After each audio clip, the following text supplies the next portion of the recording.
we weren't living by the laws, we weren't living by God's rules, and we need to worship Yahweh and Yahweh only. If you look at the history within the biblical text between 9th century David times period and to the 2nd century BC, you'll see they break in every single rules, homosexuality, not eating right, doing everything. Too? Who was the homos? There was no homosexuality in Israel? No, I'm asking you, who was the homos? I'm asking you, there was no homosexuality in Israel? I asked you first, though. You don't answer the people that lived in the region of Israel were, I mean, they practiced homosexuality. They weren't at the temple dressed up like females and in Kings. It's not, I think it's in Kings or one of those chapters. I mean, I think you and Daniel got into it over that years ago. No, I need to see. I know Sodom and Gomorrah.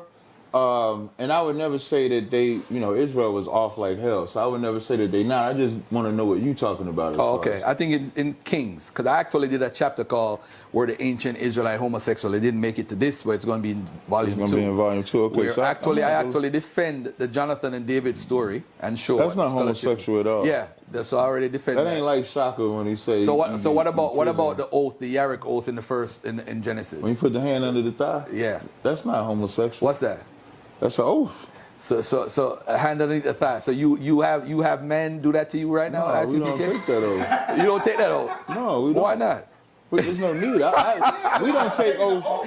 It's actually a euphemism. We don't take oath. It's actually a euphemism. So now what we do now is so I took an oath when I became a captain, when I became a priest. Right. Oil was poured on my head, prayers were said, I said the name, that's my oath. Oh, okay. So they didn't have no secret oath under the thighs? Nah, no oath like that. But would you consider that? Homosexual. So hold on. So if a man, by the way, under the thighs is a euphemism. It means the genital area. It's really the balls. No. It's a euphemism. Me and you could debate that one day. Yeah, we could debate that. Yeah, we're going to debate that. Look at him laughing. Look at him laughing. You know I'm telling the truth. Captain, I'm laughing because I can't believe it's a euphemism. Grab some niggas' balls.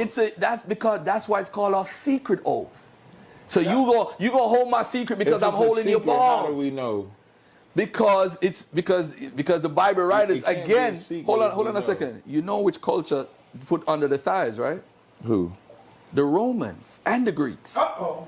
What time period was the Jews interacting with the Romans and the Greeks? So we're gonna go right back to what I just said. To shared culture, right, and craziness. Not the shared culture, but we'll go right back to when I said could the influence be reversed. But it's still not. I agree with that. So that now means you want to agree with me. So yeah, they influence. You're right, Captain. Now you want to agree Captain, with you me. right all the time, man. You right all the time. Touching underneath the thighs. It's a euphemism, bro. It's a euphemism. The thing with us, what do they say pussy? Do they say pussy in the Bible, or vagina? They say vagina. No, they don't. They might say the they womb use a euphemism. You hear the matrix. You hear womb. Yeah, they don't say actual. They don't say sexual intercourse. Yeah, they don't say sexual intercourse. He has come into her, or something like that. A woman's womb is the matrix in the Bible. The matrix. Yeah. Where you get that from? Exodus 13. Y'all never seen the word Matrix? Yeah, man. I never seen it in the Bible. Matrix not even in Old English, man. Where do y'all get that from? From a new revised version? Of course, that's a translation. I'm talking about in English, that's what it says. In Hebrew, of course, it's not going to say matrix. Okay. But it's the same like they're not going to say vagina or pussy or, no, it's going to say... or male genitalia balls. But it would say loins, though. Yeah, the loins, when Solomon died and his son took over, he made a point to say, as cruel as Solomon was, it won't measure to the pinky of my loins or something like that. So it does say loins. Wow. If it meant meaning how hard he was going to be on the people. So if it says thigh, it's thigh. You ain't going to turn the Bible homosexual. No, if it said loins, let me ask you a question. If it said loins, then we would have to talk. But it don't say loins. All right. Say So thigh. what if I prove to you right now in the Hebrew that it's talking about male genitalia? Uh-oh. Maybe we could talk about it maybe off camera.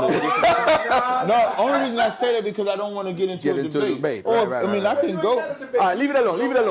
You know what? I'm going to defend it. Leave it alone. I am going to defend it. Or you going to defend if a man was grabbing the balls? No, I'm going to defend you're wrong.